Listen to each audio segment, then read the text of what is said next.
ఓం గం గణపతియే నమః. ఓం నమః శివాయ.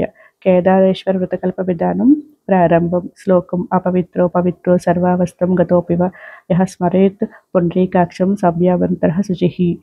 గ్లాస్లో నీటిని వేసి దానిలో పుష్పం వేసి ఆ నీటిని పూజా ద్రవ్యాల మీద అలాగే మన మీద పుండరీకాక్ష అనుకుంటూ సంప్రోక్షణ చేయాలండి. ముందుగా గణపతిని ప్రార్థించాలండి. శుక్లాంబరధరం విష్ణుం శశివర్ణం చతుర్భుజం ప్రసన్నవదనం ధ్యాయేత్ సర్వ విఘ్నోపశాంతయే అని నమస్కారం చేసుకోవాలి. ఆచమనం చేసుకోవాలండి. ఓం కేశవాయ నమః, ఓం నారాయణాయ నమః, ఓం మాధవాయ నమః అని ఉద్ధరణతో నీళ్లు చేతిలో తీసుకుని 3 సార్లు తాగాలి.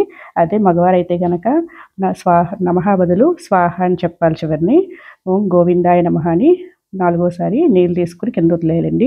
ఓం విష్ణవే నమః, ఓం మధుసూదనాయ నమః, ఓం త్రివిక్రమాయ నమః, ఓం వామనాయ నమః, ఓం శ్రీధరాయ నమః, ఓం ఋషికేశాయ నమః, ఓం పద్మనాభోదరాయ నమః, ఓం సంకర్షణాయ నమః, ఓం వాసుదేవాయ నమః, ఓం పద్యుమ్నాయ నమః, ఓం అనిరుద్ధాయ నమః, ఓం పురుషోత్తమాయ నమః, ఓం అధోక్షాయ నమః, ఓం నరసింహాయ నమః, ఓం అచ్యుతాయ నమః, ఓం జనార్దనాయ నమః, ఓం ఉపేంద్రాయ నమః, ఓం హరియే నమః, ఓం శ్రీకృష్ణాయ నమః.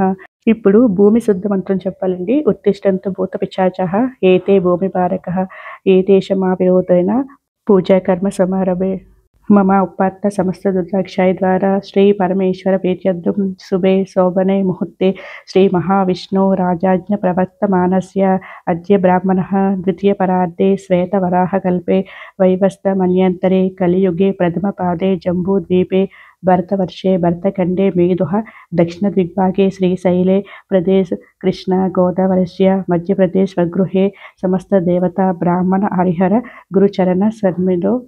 ఇక్కడ శ్రీశైలం మీకు ఎటు సైడ్ ఉందో అటు ఒక నమస్కారం అనేది చేసుకోవాలండి. అస్మిక్ వర్తమాన వ్యావహారిక చాంద్రమాన శ్రీ విశ్వవసునామ సంవత్సరం మీరు ఏ రోజు పూజ చేస్తున్నారో ఆ మాసం వారం తిథి నక్షత్రం అన్నీ కూడా ఇక్కడ చెప్పుకోవాలండి. శుభ నక్షత్ర శుభతిథో శుభయోగ శుభకరణ ఏవం గుణ విశేషణ విశిష్టస్య మీ గోత్రనామాలు చెప్పుకోవాలండి. ఇక్కడ అస్మాకం సకుటుంబానం క్షేమ స్థైర్య విజయ అభయ ఆయురారోగ్య సర్వాభివృద్ధ్యర్థం ధర్మార్థ కామ మోక్ష చతుర్వేద పురుషార్థ సిద్ధ్యర్థం సత్సంతాన సౌభాగ్య శుభ ఫల వ్యాపారాభివృద్ధ్యర్థం వర్షే వర్షే ప్రయుక్త కేదారేశ్వర దేవత యుజ్యస్య శ్రీ గౌరీ కేదారేశ్వర దేవత ప్రీత్యర్థం కల్పోక ప్రకారేణ యావశక్తి ధ్యాన ఆహ్నాది షోడోపచార పూజం కరిష్యే. అద గణపతి కేదారేశ్వర పూజం కలశ పూజ కరిష్యే. మీ పూజ దగ్గర ఏర్పాటు చేసుకున్న ఫోటో కానీ విగ్రహానికి కానీ లేకపోతే కలశానికి కానీ సంకల్పం చెప్పుకోవాలండి. ఇప్పుడు అక్షింతలు చేతితో పెట్టుకుని ఈ చెప్పే మంత్రాలతో ఆవాహనం ఆసనం పాద్యం సమర్పయామి అనుకుంటూ చెప్పుకోవాలండి. శూలం డమరుకం చైవదానం హస్తయుగ్మాత్మకే కేదార దేవమీశానం ధ్యాయే త్రిపురఘాతినం శ్రీ కేదారేశ్వరాయ నమః. జ్ఞానం సమర్పయామి. కైలాస శిఖర రమ్యే పార్వత్య సహిత ప్రభో అగచ్చ దేవదేవేశ మద్భక్త్య చంద్రశేఖర శ్రీ కేదారేశ్వరాయ నమః. ఆవాహనం సమర్పయామి. సురాసుర శిరోరత్న ప్రదీపిత పదాంబుజ కేదార దేవమద్దత్త మాసనం ప్రతిగృహ్యతం శ్రీ కేదారేశ్వర స్వామినే నమః. ఆసనం సమర్పయామి. గంగాధర నమస్తేస్తు త్రిలోచన వృషభధ్వజ మౌక్తికాసన సంస్థాయ కేదారాయ నమో నమః. శ్రీ కేదారేశ్వర స్వామినే నమః. పాద్యం సమర్పయామి. అర్ఘ్యం గృహేణ భగవాన్ భక్త్యా దత్తం మహేశ్వర ప్రయాచ్చమే మనస్తుభ్యం భక్తానామేష్టదాయకం శ్రీ కేదారేశ్వర స్వామినే నమః. అర్ఘ్యం సమర్పయామి. స్నానం పంచామృతైర్దేవ శుద్ధోదకైరపి గృహేణ గౌరీరమణ త్వద్భక్తేన మయార్పితం శ్రీ కేదారేశ్వర స్వామినే నమః. పంచామృత స్నానం సమర్పయామి. వస్త్రయుగ్మం సదా శుభ్రం మనోహరమిదం శుభం దదామి దేవదేవేశ భక్తేదం ప్రతిగృహ్యతం శ్రీ కేదారేశ్వర స్వామినే నమః. వస్త్రయుగ్మం సమర్పయామి. స్వర్ణయజ్ఞోపవీతం కాంచనం చోత్తరీయకం రుద్రాక్షమాలాయయుక్తం దదామి స్వీకరో ప్రభో శ్రీ కేదారేశ్వర స్వామినే నమః. యజ్ఞోపవీతం సమర్పయామి. అదంగ పూజ. మహేశ్వరాయ నమః పాదో పూజయామి. ఈశ్వరాయ నమః జంగే పూజయామి. కామరూపాయ నమః జానుని పూజయామి. హరాయ నమః హురుం పూజయామి. త్రిపురాంతకాయ నమః గుహ్యం పూజయామి. భవాయ నమః కటిం పూజయామి. గంగాధరాయ నమః నాభిం పూజయామి.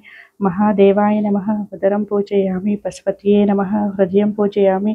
पिनाकिने नमः। हस्तान् पूजयामि शिवायै नमः। भुजौ पूजयामि सिद्धिकण्ठाय नमः। कण्ठं पूजयामि विरूपाक्षाय नमः। मुखं पूजयामि त्रिनेत्राय नमः। नेत्राणि पूजयामि रुद्राय नमः। ललाटं पूजयामि सर्वाय नमः। शिरः पूजयामि चन्द्रमौलये नमः। मौलिं पूजयामि कपालये नमः। సర్వాణ్యంగాని పూజయామి. ఇప్పుడు పువ్వులు అక్షింతలతో అష్టోత్తరంతో పూజ చేసుకోవాలండి.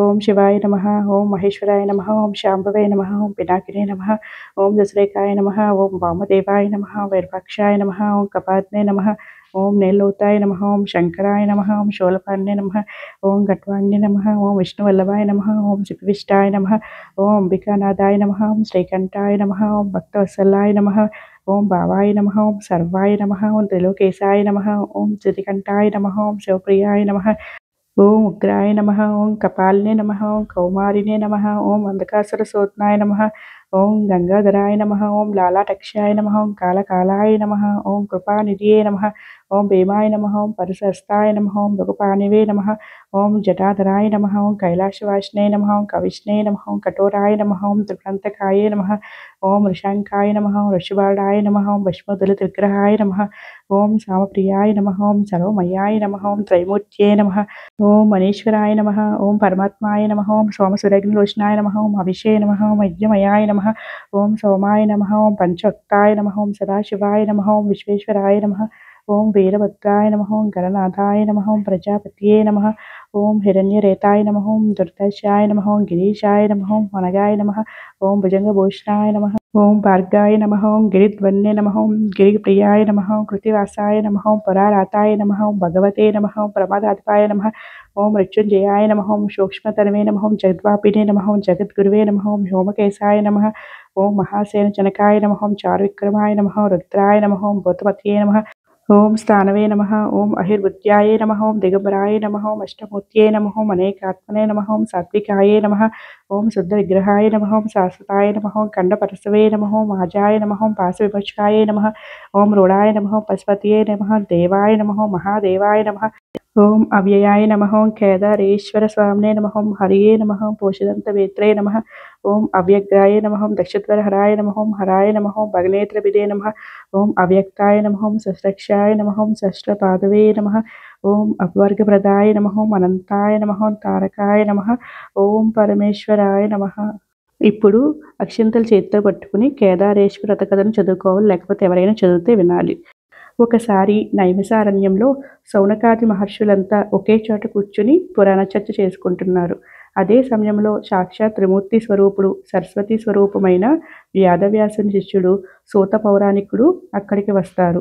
ఇప్పటికే సూతుని వారి ద్వారా ఎన్నో పురాణాలను ఇతిహాసాలను విని జ్ఞాన సముపార్జితులైన సౌనకాదులు ఆ మురుందుని రాకకు ఆనందిస్తూ ఎదురేగి నమస్కరించి సాదర సత్కారాలతో ఆర్ఘ్యపాద్యాదులతో సేద తీర్చి ఉన్నతాసనంపై ఆసీనులు చేశారు. వీరందరి ఆదర అభిమానాలను చూసి అపరిమిత ఆనందంతో సూతుడు తాపోసముద్రులారా, ఈనాడు నేను సర్వజనులకు శుభాలను సౌభాగ్యాలను చేకూర్చే ఒక కొత్త వ్రతాన్ని గురించి తెలియచేద్దామని సంకల్పించాను. శ్రద్ధగా ఆలకించుంటూ వివరించడం ఆరంభించాడు. అష్టాదశ పురాణాలతో పాటు అనేక ఇతిహాసాలు గ్రంథాలను కూడా ప్రపంచానికి అందించిన బాదరాయుడిని ప్రధాన శిష్యుడు సుప్రసిద్ధ పౌరాణికుడికి పొందిన సూతుని మాటలకు సనకాదులు పొంగిపోతూ అడగకుండానే దైవం కరుణించి ఎదుట ప్రత్యక్షమే వరాలిస్తానన్నంత ఆనందాన్ని అనుభవిస్తున్నారు. సౌనకాది తపస్సోత్తములారా, కోరిన కోరిక ఏదైనా భక్తి శ్రద్ధలతో చేస్తే తప్పకుండా నెరవేర్చగలిగే వ్రతం ఇది. దాన్ని తొలిసారిగా సాక్షాత్ ఆ జగజ్జన్ని ఆదిశక్తి అయిన పార్వతీదేవి చేసి తన కోరికలను తీర్చుకుంది. అదేమిటంటే భర్త దేహంలో అర్ధ భాగాన్ని పొందాలనే అపరిమితమైన అరుదైన కోరికతో పరమేశ్వరుని ప్రియమైన భార్య పార్వతీదేవి చేసిన వ్రతమే కేదారేశ్వర వ్రతం. జాతి కుల మత వర్ణ లింగ భేదం లేకుండా ఎవరైనా ఈ వ్రతాన్ని చేయవచ్చు. దీన్ని 21 నెలల పాటు క్రమం తప్పకుండా ఆచరించిన వారు శివ సాయుధ్యాన్ని పొందుతారు. ఇందులో ఎలాంటి సందేహం లేదని సూతుడు సౌనకాదులకు చెప్పాడు. తాపసోత్తములారా, ఈ వ్రతాన్ని ఏ విధంగా ఆచరించాలో కథ నేపథ్యం ఏమిటో సవివరంగా తెలియజేస్తాను, వినండి. ఒకరోజు శివుడు పార్వతి సహితుడై కైలాసంలో నిండు సభ తీరి ఉన్నాడు. కైలాసం భూలోకానికి ఈశాన్య భాగంలో ఉంది. ఇక్కడ ప్రకృతి అందాలను వర్ణించడం సృష్టికర్త తరం కూడా కాదు. వరుసగా పేర్చిన స్వచ్ఛమైన మంచు ముద్దల సముద్రంలో నిరంతరం ఆగకుండా ఒకదానికొకటి అందుకోవాలని ఆరాటపడే అలల నొరగల అప్పుడే జన్మించిన శిశువు స్వచ్ఛమైన మనసుల విద్యుల్లత వలయాల రీతిలో గుంపు గుంపులుగా సాగిపోయే శరత్కార మేఘాలు ఆ పర్వతాన్ని అందుకుని తమకింత ఆనందాన్నిచ్చినందుకు ఎప్పుడూ రుణపడి ఉంటామన్నట్లు నమస్కరిస్తున్నాయి. ఇంకా కైలాస పర్వతం చుట్టూ శిక్షణ పొందిన రక్షక భటుల్లా అనేక పర్వతాలు కాపు కాస్తున్నాయా అన్నట్టుంటాయి. వకుల, అశోక, చందన, దేవదారు, కొబ్బరి, మామిడి, పనస, నాగ, పున్నాగ, చంపక వంటి అనేక రకాల వృక్షాలు పాదుకుని ఉన్నాయి. వాటిని పెనవేసుకుని తమ అనుబంధం, ఆత్మీయత విడదీయలేదని జగతికి చాటి చెబుతూ బలాన్ని చాటుకుంటున్న లతలు ఆ పర్వత శ్రేష్ఠునికి మరింత శోభను చేకూరుస్తున్నాయి. లతలకు విరిసిన పూలు, వెదజల్లే సుగంధ పరిమళాలు ప్రకృతికాంత నాసిక పుట్టల్నే కాదు, అక్కడికి వచ్చిన వారిని సైతం మైమరిపింపచేస్తున్నాయి. అక్కడి చెట్లకు కాసిన మిగిలిన బారిన పండ్లను ముని పంటితో కొరుకుతున్న చిలకలు, వాటిని ఆకర్షించేందుకు వచ్చి చేరుతున్న గోరువంకలు, ఇంకా కిలకిల రావాలు చేసుకుంటూ ఎగిరే పక్షిజాతి సమూహాలు అక్కడంతా సందడి సందడి చేస్తున్నాయి.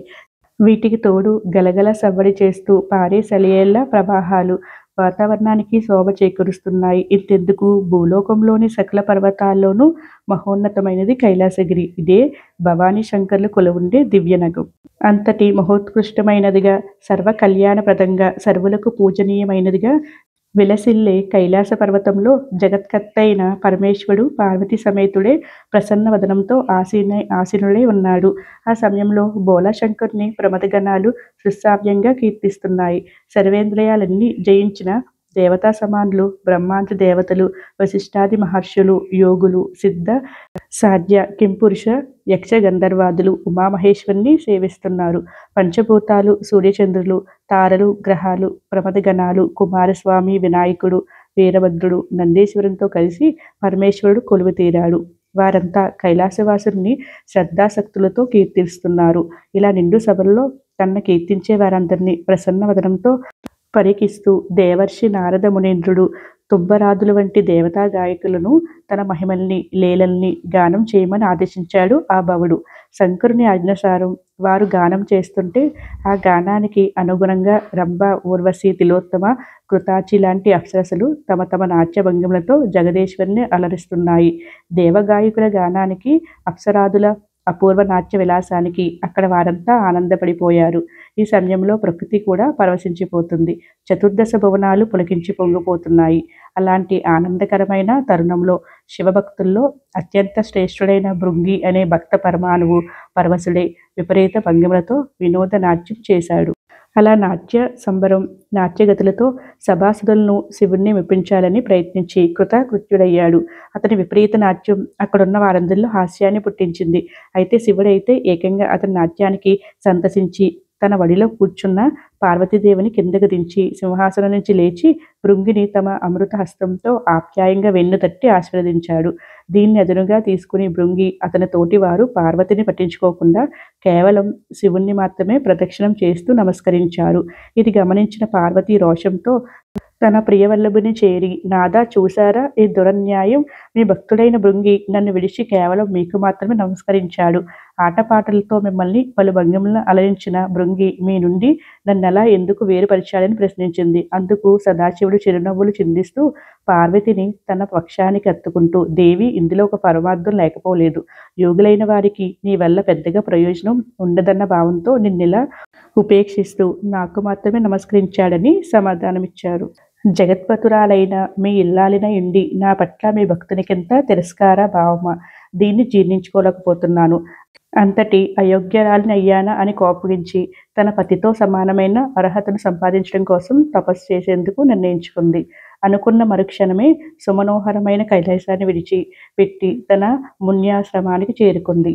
ఆ ఆశ్రమం కూడా తక్కువదేమీ కాదు. అందులో క్రూర స్వభావం కలిగిన సింహ, శార్దూలాలు, పరస్పర విరుద్ధ స్వభావం కలిగిన గరుడ పక్షులు, సర్పాలు, ఏనుగులు వంటి జంతువులతో నిండి స్నేహ సౌహార్దతలకు నిలయంగా బాసిల్లుతుంది. చక్రవాక పక్ష సముదాయాలతో నానావిధ ఫలపుష్ప తరు లాతలతో కూడుకుని సస్యశ్యామలమే విరాజిల్లుతుంది ఆ ఆశ్రమ ప్రాంతం. అందులో గౌతమ ముని ఎప్పటినుంచో నివాసం ఏర్పరచుకుని జపతపాదులను, యజ్ఞయాగాదులను నిర్వహించుకుంటున్నాడు. ఆయనతో పాటు ఎంతోమంది మునీశ్వరులు అక్కడ ఉండి దైవానుష్ఠాలను సాగించుకుంటున్నారు. అక్కడ సంచరించే ఆశ్రమవాసులు అర్ధాతరంగా ఆశ్రమానికి వచ్చిన అపురూప లావణ్యవతి పద్మాల వంటి నేత్రాలు కల మహేశ్వరిని పతివ్రత శిరోమణిని చూసి స్వాగత సత్కారాలతో లోనికి తీసుకువచ్చి ఆప్యాయతగా, అమ్మా పరాత్పరి, తమరెవ్వరు, ఎక్కడి నుంచి మా ఆశ్రమ ప్రాంతాన్ని పావనం చేసేందుకు వచ్చావు, ఇలా రావడానికి గల కారణం ఏమిటి అని పార్వతిని ప్రశ్నించారు. వారి ప్రశ్నలకు పార్వతి సంతోష స్వాంతురాలై, ఆశ్రమవాసులారా, యజ్ఞ యాగాది క్రతువులతో పునీతమైన గౌతముని ఆశ్రమంలో నియమ నిష్ఠగరిష్ఠులై అలలారే పుణ్యపురుషులారా, నేను హిమవంతుని పుత్రికను, సాక్షాత్ పరమేశ్వరుని ఇల్లాలిని, శివుని సతిగా నా నాథుడితో సమానమైన యోగ్యతను పొందిగోరి తపస్సు చేయదలిచాను. దీనికోసమే మీ ఆశ్రమానికి వచ్చాను. మహర్షి పొంగవులారా, జగత్ కళ్యాణ అభిలాషులారా, నేను ఆశించిన ఫలాన్ని పొంది శివుని అర్ధాంగిని తరించేందుకు తగిన వ్రతాన్ని నాకు ఉపదేశించి తరింపచేయమని హైమావతి గౌతమ మునీంద్రుణ్ణి కోరుకుంది. ఈ లోకమాత అయిన సాంబవిని చూసి ప్రణమిల్లి, కళ్యాణి, నీ కోరిక తీరేందుకు తగిన వ్రతం ఒకటి ఉన్నది. అదే కేదారేశ్వర వ్రతం. నీవు ఆ వ్రతాన్ని శాస్త్రోక విధంగా చేస్తే నీవనుకున్న కోరిక అనుకున్నట్టే నెరవేరుతుందన్నాడు గౌతముడు. అందుకు పార్వతీదేవి అప్పుడే తన కోరిక తీరినట్టు సంబరపడిపోతూ, మునిమౌళి, ఆ వ్రతాన్ని ఎలా చెయ్యాలో వివరించవలసిందిగా గౌతముని అభ్యర్థించింది. లోకమాత అలా అడగగానే గౌతముడు సకల శాస్త్రాలను పరిశీలించి, లోకపావని ఈ వ్రతాన్ని భాద్రపద మాసంలో శుక్ల అష్టమియందు పరిశుద్ధ మనస్కురాలై ఆచరించాలి. ఆ రోజు సూర్యోదయానికి పూర్వమే లేచి నిత్య కృత్యాలు పూర్తి చేసుకుని స్నానం చేసి నిర్మలమైన మనసుతో మంగళకారులైన ఏకవిశంతి 21 పోగులతో పేనిన దారాన్ని చేతికి ధరించి షోడోపచార విధులతో కేదారేశ్వరుణ్ణి పూజించాలి. ఆ తర్వాత రోజు పూర్తిగా ఉపవాసం ఉండాలి. మర్నాడు నవమి తిథి బ్రాహ్మణులకు విందు భోజనాన్ని పెట్టి సంతృప్తిపరచాలి. ఆ తర్వాతే పూజ చేసుకున్నవారు ఆహారాన్ని స్వీకరించాలి. ఇలా వ్రతం ఆరంభించిన నాటి నుండి అమావాస్య వరకు 21 రోజులు ప్రతిరోజు క్రమం తప్పకుండా విధిగా కేదారేశ్వరుని ఆరాధించాలి. అలాగే పూజా మందిరం వద్ద లేదా నిందిత ప్రదేశం వద్ద కానీ ధాన్యరాశిని పోసి దానిపై పూర్ణకుంభాన్ని ఉంచాలి. దానికి 25 ఒక్క పర్యాలు సూత్రాన్ని చుట్టి కొత్త వస్త్రంతో కప్పి ఉంచాలి. ఇక్కడ యథాశక్తి నవరత్నాలు, బంగారం వచ్చి గంధ పుష్పాక్షులతో పూజించాలి. పూజానంతరం 21 మంది బ్రాహ్మణులకు ఆహ్వానించి వారి పాదాలను కడిగి ధూప దీప పుష్పాక్షంతలతో వారిని కేదారేశ్వరునిగా భావిస్తూ అత్యంత భక్తి శ్రద్ధలతో అర్చించాలి. భక్ష్యభోజ్య నైవేద్యాదులు, పళ్ళు ఆరగింపచేసి దక్షిణ తాంబూలాలతో వారిని తృప్తిపరచాలి. ఈ ప్రకారం ఈ వ్రతం చేస్తే వారిని వృషభ వాహనుడు తప్పకుండా అనుగ్రహించి వారు కోరుకున్న మనోభీష్టాన్ని నెరవేరుస్తాడని గౌతముడు పార్వతీదేవికి కేదారేశ్వర పూజా క్రమాన్ని వివరించాడు. గౌతమ మహర్షి చెప్పిన విధి విధానాలను అనుసరించి కాత్యాయని కేదారేశ్వర వ్రతాన్ని అత్యంత నియమ నిష్ఠలతో శ్రద్ధాభక్తులతో పూర్తి చేసింది. అందుకు పరమశివుడు సంతుష్ట తరంగుడై ఉమాదేవి తపస్సు చేసే గౌతమ మున్యాశ్రమానికి సకల దేవతలతో వచ్చి ఆమె ఎదుట ప్రత్యక్షమయ్యాడు. ఇన్నాళ్ళు పతిదేవిని వియోగంతో బాధపడుతున్న పార్వతి తన స్వామిని చూసి ఉబ్బి తబ్బిబ్బవుతూ కళ్ళల్లో ఆనంద బాష్పాలు రాల్చింది. మహేశ్వరుడు కూడా ఆమెను అక్కని చేర్చుకుంటూ అంబ మనోభీష్టానుసారం తన దేహంలో సగభాగాన్నిచ్చి గౌరవించాడు. అప్పటి నుంచే వారిద్దరూ అర్ధనాదేశ్వరులుగా విరుతుకెక్కారు. అనంతరం జగదాంబ తన భర్తతో ఆనందంగా కైలాసానికి వెళ్ళింది. హృదయేశ్వర, ఈ వ్రతాన్ని చేసిన వారి సకల కోరికలు తీరే విధంగా వరాన్ని అనుగ్రహించమని అర్థించింది. తదాస్తు అని ప్రాణసఖితో నిజవాసమైన కైలాసానికి వెళ్ళాడు పరమేశ్వరుడు.